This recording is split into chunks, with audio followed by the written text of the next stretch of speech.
아멘. 오늘 말씀은 감독된 자들이 드린 헌물 그리고 봉헌물이라고 할 수 있습니다.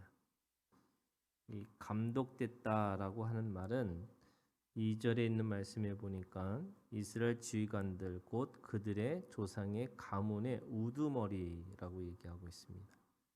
그러니까 가문의 우두머리, 이 지도자들의 헌물에 대한 이야기를 하고 있는 거죠. 이 나시린의 법이 6장에 있었잖아요. 이 몸으로 봉사하는 제사장의 직분을 스스로 자원함으로 그 몸으로 제사장과 함께 그 일을 감당하는 사람들을 나시린이라고 그랬어요. 근데 몸으로 할 수 없는 사람들, 특별히 이 지도자들에게는 하나님이 주시는 그들이 가지고 있는 헌물이 있다는 거예요. 이 헌물은 하나님께 드리는 게 아니고 이 제사장들에게 주는 거예요. 그러니까 이 헌물을 통해서 그들이 하나님의 일들을 잘 감당할 수 있도록. 왜 소와 수레를 주냐? 그들에게는 이것을 이 성물들을 옮겨야 되는 직분들이 있는 거잖아요. 그러니까 그 직분들을 감당하기 위해서 그 제사장들에게 그것을 헌물하고 있어요. 그리고 11절에 있는 말씀에 보니까 지휘관들은 하루 한 사람씩 제단에 봉헌물을 드릴지니라 이렇게 있어요. 그러니까 이 헌물과 봉헌물이 그들에게 제사장들에게 주어지는 거죠. 이 말씀은 두 가지의 의미가 있어요. 첫 번째는 드리는 자가 있고요. 또 그걸 받는 자들이 있는 거예요.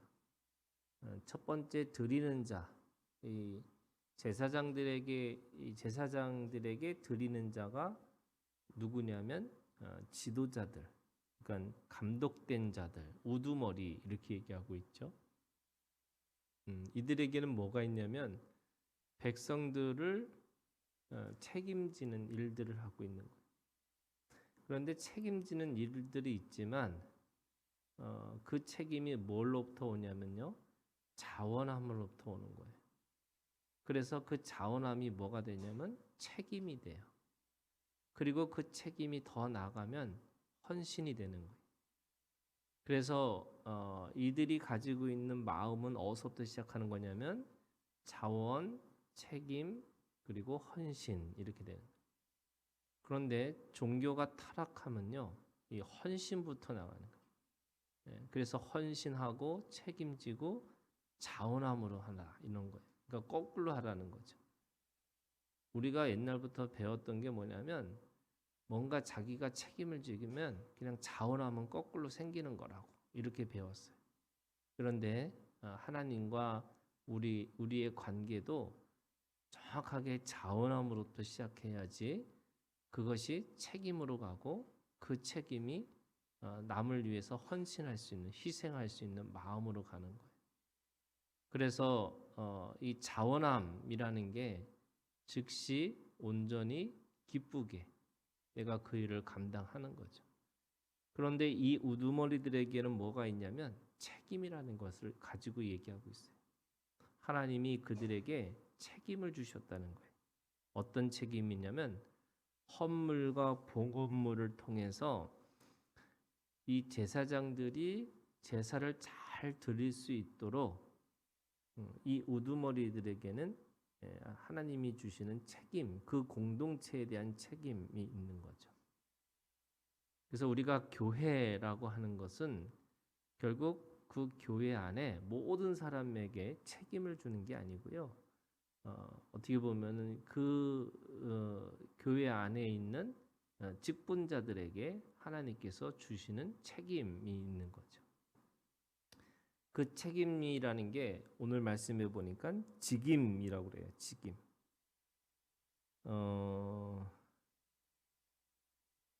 5절에 있는 말씀에 보면 레위인에게 주어 각기 직임대로, 9절에 보니까 성소의 직임은 이렇게 돼 있어요.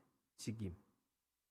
그러니까 직분에 맞는 일들을 하는 거를 직임이라고 하는 거죠. 그런데 그 직임을 하는 제사장은 두 번째죠. 받는 자의 입장에서 보면 이 직임이라고 하는 일들을 감당할 때마다 성실하게 그 제사장의 일들을 감당하는 거죠. 그것이 봉헌을 받고 또 헌물을 받은 자의 또 책임이 있는 거예요. 그러니까 드리는 자의 책임도 있고 받는 자의 책임도 있는 거죠. 공동체에서 받았기 때문에 내가 그 일을 소홀히 하면 안 되는 거고, 하나님이 주시는 자기의 직분에 대해서 또 그 직임에 대해서 최선을 다하고 살아가는 거예요. 그래서 우리가 계수하고 계통을 만들어서 계대를 이어가는 게 민수기의 주제라면, 그 안에 계통이라는 거는 철저하게 자기의 직임에 대한 직분과 직임에 대한 책임이, 그것이 계통을 만들어 가는 거예요. 이 책임이 없으면 결코 이 하나님께서 주신 것에 대한 이 어떻게 보면은 계통을 만들어 가지 못하는 거죠. 여러분, 계통을 만든다는 게 쉬운 일이 아닌 거예요. 왜냐하면 자기 일에 대해서 충분한 인지가 있을 뿐만 아니라 자기에게 주어진 그것을 통해서 무엇인가 하다 보니까 이렇게 해야 되는 게 맞는 거구나 라고 하는 그 삶의 진리가 생겨요. 그리고 그 삶의 진리가 하나의 계속해서 반복되고 있는 일들을 감당할 때마다 이게 능력이 되는 거죠. 그게 계통을 만들어가는 거예요. 그러면 받은 자에게는 그 직임에 대한 충성스러운 성실함이 그 안에 있어야 되는 거예요. 그러면 둘 다 오늘 7장 1절부터 11절에서 가장 중요한 키워드가 뭐냐면요, 그것에 대한 책임을 말하고 있어요. 그래서 그 책임을 다하고 살아가는 것이 드리는 자나 받는 자에게 있어서 최선을 다하는 이 하나님이 우리에게 주신 책임이 그 시대와 그 사람들에게 오늘 우리에게 주어진 것이라고 말씀하고 있는 겁니다. 오늘 이거를 신약으로 말하면 우리에게 주신 사명이죠. 그리고 그 사명을 이루기 위해서는 여러분 절대로 자원함으로만 끝나는 게 아니에요. 거기에 책임까지 있으셔야 돼요. 근데 우리는 이제 어린아이 같은 신앙은 자원함이라고 그러죠. 그런데 그것도 있어야 돼요. 그게 시작이고 그게 출발이니까. 그래서 늘 즉시 온전히 기쁘게 그 일들을 감당하고 살아가는 게 맞는 거죠. 그러나 그 자원함으로 인해서 공동체가 세워지지를 않아요. 원래 사도와 선지자의 터 위에 교회가 세워지는 건데, 그 사도와 선지자라고 하는 이 교회가 세워지는 두 가지 관점이 있는데, 하나는 말씀이에요. 그 사도와 선지자에게는 말씀이 있기 때문에 그 교회 공동체가 세워져요. 그런데 그것으로만 되는 게 아니에요. 사도와 선지자, 특별히 사도에게는 자신을 끝까지 드려지는 헌신, 이 사도의 피가 있어야 돼요. 그게 이 피로 세워지는 공동체가 생명의 공동체가 되는 거예요. 다시 말해서 누군가가 희생하지 않고요, 서로 간에 모여가지고 뭔가 계산하고, 그래서 이게 누가 더 내야 되느냐 말아야 되느냐 이런 이야기를 하는 순간에 그 공동체는 세워지질 않아요. 누군가가 책임을 지고요, 헌신하지 않으면 교회는 공동체는 세워지지 않는 거예요. 어떤 모임도 마찬가지. 누군가가 한 사람이 희생하는 것이 없으면 교회는 세워지지 않아요. 물론 나중에 이 교회가 세워지고 나서 온전히 세워지는 순간에는 그냥 자연스럽게 그렇게 자라나게 돼 있어요. 그러나 없는 것으로부터 있는 것으로 가려면 누군가의 희생을 통해서 헌신을 통해서 이루어지는 거예요. 그래서 2대, 3대째 교회 목사님이 오시면 왜 힘들어지냐면 2대, 3대는 희생할 마음이 없어요. 왜냐하면 이미 교회가 세워졌는데 무슨 희생이 필요해. 그러다 보니까 사람들은 또 그 목사님에 대해서 못만탕하고 마음에 들지 않고. 근데 저는 2대, 3대가 희생하는 게 아니고요. 그러니까 다른 세대가 오는 순간에 그 공동체는 다시 희생이 필요한 거예요. 그래서 사사기가 다른 세대가 와서 이게 또 무너지니까 이 원래 1대, 2대, 3대까지 가야 되는데 그 3대째 다른 세대가 오면 그 공동체에서 또 다른 희생이 필요하고 또 다른 헌신이 필요한 거거든요. 근데 그렇게 안 되니까 어떻게 해요? 그 공동체가 또 무너지는 거예요. 그래서 이 기업도 보면은 100년 이상 가는 기업이 없다는 거예요.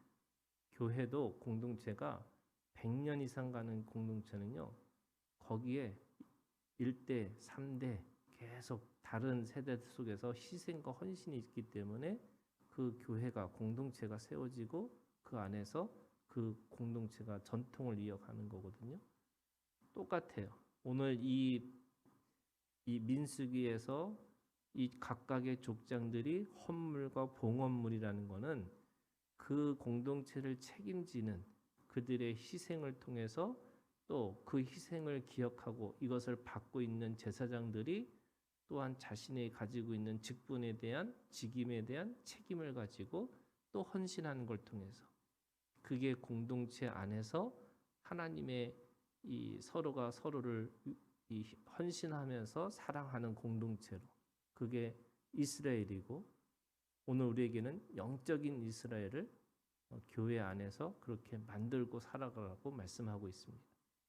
오늘 우리가 주님 안에서 책임지는 우리들의 삶 또는 또 헌신하는 우리들의 이 그리스도인들의 삶이 되기를 주님의 이름으로 축복합니다.